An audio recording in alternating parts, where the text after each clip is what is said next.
Hello everyone.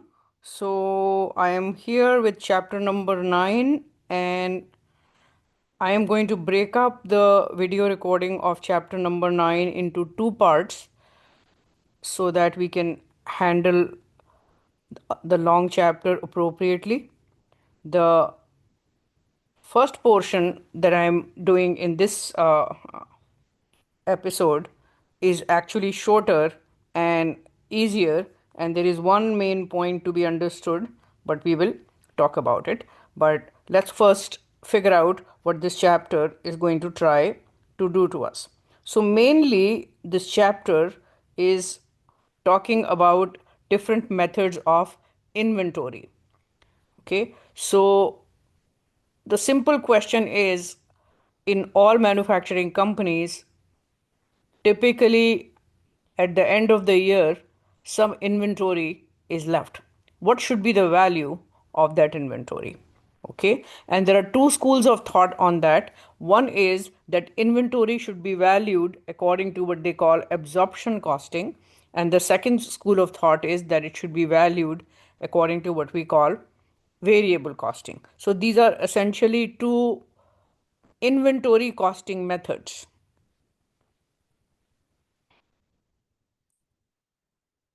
And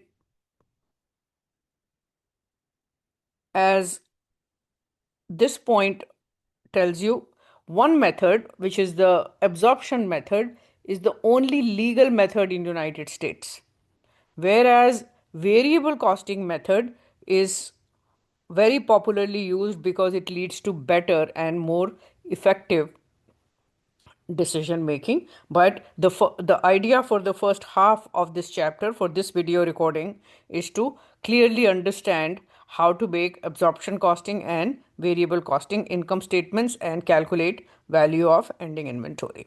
Okay, so let us just talk about the theory a little bit and then we'll go into an example. Okay, what is absorption costing? I'm going to change the color of my pen here. Absorption costing in some books is also called full costing. Okay, what does that mean? It includes all manufacturing costs assigned to product units, meaning direct material plus direct labor plus manufacturing overheads. All the three costs are taken to inventory when the value of inventory is calculated. As you can see, it is compliant with GAAP rules. Variable costing, on the other hand, basically says only direct material plus direct labor plus only variable overhead, meaning do not take fixed overhead into the calculation of inventory. We will talk about the logic a little bit. Okay, variable costing is, as I said, is better for decision making. Okay, and you will actually see that the profit of the companies is going to be different depending on which method of costing you are choosing. Okay, so these are some of the issues we are going to discuss in the slides ahead. Okay, so absorption costing is going to assign fixed overhead to units produced, including those in inventory. So that is the reason why it is called full costing. Full manufacturing cost, including fixed overhead, is charged to cost of goods sold as well as to ending inventory. Variable costing is going to treat fixed overhead as an expense, okay, which means your income is going to be different in absorption costing depending on how much you have produced and how much you have sold. Okay, absorption costing sometimes encourages overproduction, as you will see in our example, because managers have a natural temptation to defer the cost into the inventory. Here is a small example that I'm showing. I'm talking about a furniture company that manufactures, let's say, tables. Okay, they sell each table at $100 a unit. The variable cost of producing it is $40, which could include material, labor, and maybe variable overheads, but all the variable costs are $40 together. Fixed cost is $30,000 per month. They are producing 1,000 units currently, okay, but managed to sell only 800. So according to this information, production is bigger than sale. I'm going to write this down so that we can use this one later on. So this is the circumstance we are dealing with. So clearly you can see, because they are producing 1,000 and selling only 800, assuming they had no beginning inventory, they would have 200 units remaining in their ending inventory. Okay, so that's the data given to us. Now, let us simply start making a absorption costing income statement. In order to make the income statement, the first thing that we need to do is, what is the product cost per unit under absorption costing? I will write AC for absorption costing. So, first thing that you do, you can write it as step 1, which I have done here, okay, is to take your fixed overhead, $30,000, and spread it over all the units produced. Remember, units produced, not units sold. Okay, which means your fixed overhead is $30 per unit. Okay, now your step 2, you say variable cost plus fixed cost. Okay, so your per unit product cost is $70 per unit. Everybody okay? Once you have this number, now you're ready to make an income statement. You say revenue minus cost of goods sold, okay, is typically equal to gross margin, and then you say minus operating expenses. But since it's a simple example, no operating expenses are given to you, so now you reach operating income. This is typically what we call a 5-step income statement. Okay, in this case, because we are selling 800 units, okay, our revenue would be 80 times 100. Okay, our cost of goods sold we just calculated is going to be, sorry, why did I say 80? I was supposed to say 800, right?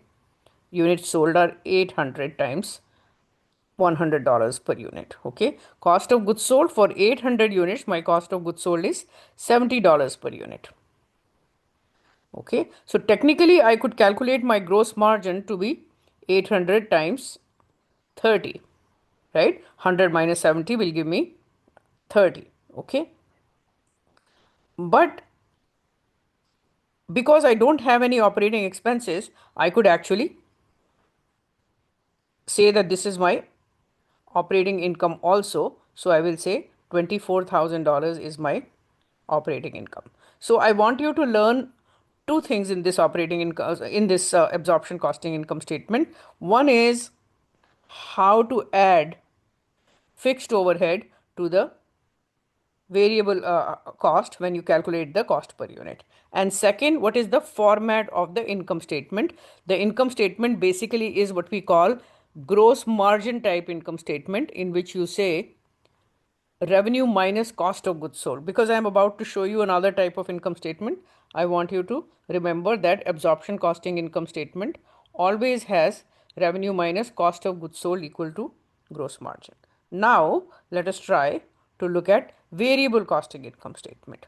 In variable costing, you don't have to worry about spreading fixed cost, because the cost per unit is only variable cost. Okay, so you have that already. Okay, how you make the variable costing income statement? This is what a 5-step income statement looks like in variable costing. Revenue, which is the same thing obviously, okay, minus cost of goods sold, which is only variable costs, okay, equal to contribution margin. Remember, you saw this in chapter 3.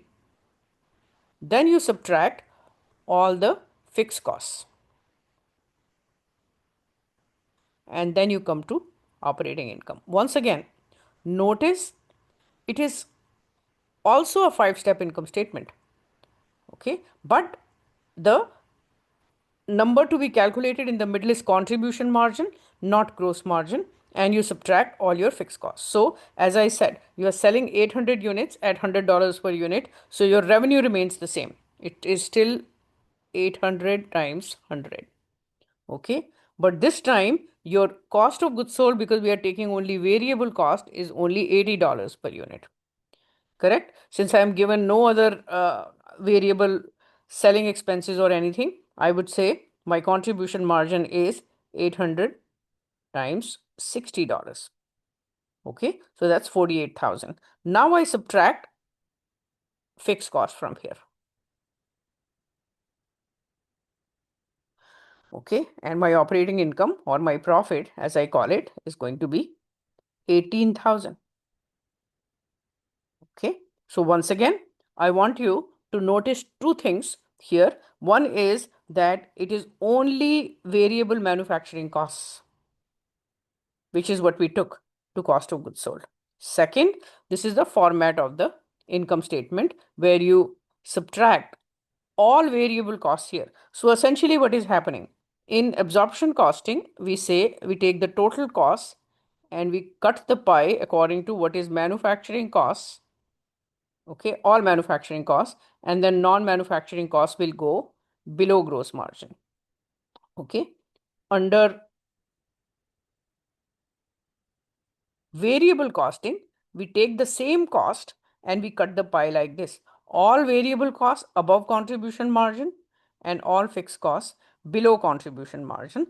Although the cost of the company is the same, but notice profit turns out to be different. Okay, so this is the third thing that we are going to concentrate on given the same amount of costs. Okay, why is it that the company's income turns out to be different under two different methods? Okay, so we are going to take you into the detail of that one next. Okay, so I kind of summarized the results of what we had on the previous slide, that our incomes are 24,000 under absorption costing and 18,000 under variable costing, which means there is a difference of 6,000 units, $6,000. Okay. Also remember, production was bigger than sale. Okay. This is key to figuring out why profit is changing in inventory level. Remember, they produced 1,000 units, out of which they sold 800 and 200 were in the ending inventory. This is where their magic happens. For these 200 units, okay, which they did not sell, okay, they took $30 of fixed cost per unit, okay, into the inventory and did not charge it to the income statement. Okay, this $30 was expensed immediately into variable costing. Why? You took the entire fixed cost of 30,000 and subtracted it when you were calculating operating income under variable costing. But under absorption costing, you allowed $30 per unit to be charged to the income statement. If you sell 800 units, then 800 times 30 is going to the income statement and 200 times 30 is not going to the income statement. In an extreme case, if you, I'm just going to erase. In an extreme case, suppose you make 1,000 units, okay, and you sell nothing, okay, then everything is in your ending inventory. Then 1,000 times 30, meaning all 30,000 of your fixed cost is going into ending inventory and nothing is going into cost of goods sold under absorption costing. Whereas under variable costing, whether you sell 0 and 1,000, this 30,000 would be charged to the income statement, and therefore your income would be lower by 30,000 then. Okay, because all fixed overhead has to be expensed immediately. That is the main reason for the difference between the profits of the company. Okay. So why is this important? It is important because in real life, we see that managers deliberately produce more. Sorry. So that they can take a portion of their fixed cost into ending inventory, meaning their income will look higher. So the bigger is the difference between production and sale, bigger would be the difference between the profits made by the two companies, two methods. So this can mislead the pricing situation of the company, their decision making, etc., etc. Okay. As I said before, variable costing actually gives you better decision making. Why? All $30,000 of fixed cost will be taken to income statement. It does not matter how much was sold or not sold. If all 1,000 are sold, your profit remains the same. If your 0 units are sold, $30,000 still go to the income statement. So it kind of gives you a better decision making because managers are not tempted to produce more than they can sell. Okay. So we are going to go into the complicated problems later in the class, but I really want to kind of summarize the chapter saying whenever production is bigger than sale, okay, income under absorption costing will be bigger than income under variable costing. Okay, I can convert this. Whenever sale is bigger than production, then income under absorption costing would be smaller than income under variable costing, or I could have written it here. Sale bigger than production means income under variable costing will be bigger than income under absorption costing. That's what this little bullet point here is saying. I'm going to erase this and continue. Okay. So obviously, if your inventory value is higher, your profit value is higher because lesser has gone into cost of goods sold. Okay. Absorption costing, we already said, is important for GAAP because you are not allowed to make a variable costing income statement to submit it for that purpose. But you will see a lot of variable costing income statements floating around in real companies because they are used for internal decision making purposes. Okay. So I am going to leave you with this basic thought that there are two types of income statements, only one of which is legal, but the second one is more popular because it leads to better decision making. Okay. And absorption costing gives companies to inflate profit by inflating production. Variable costing, on the other hand, okay, gives you a better decision making picture. Okay. That's all we have for you. Okay. I'll be back soon with the second portion of this chapter. Have a nice day.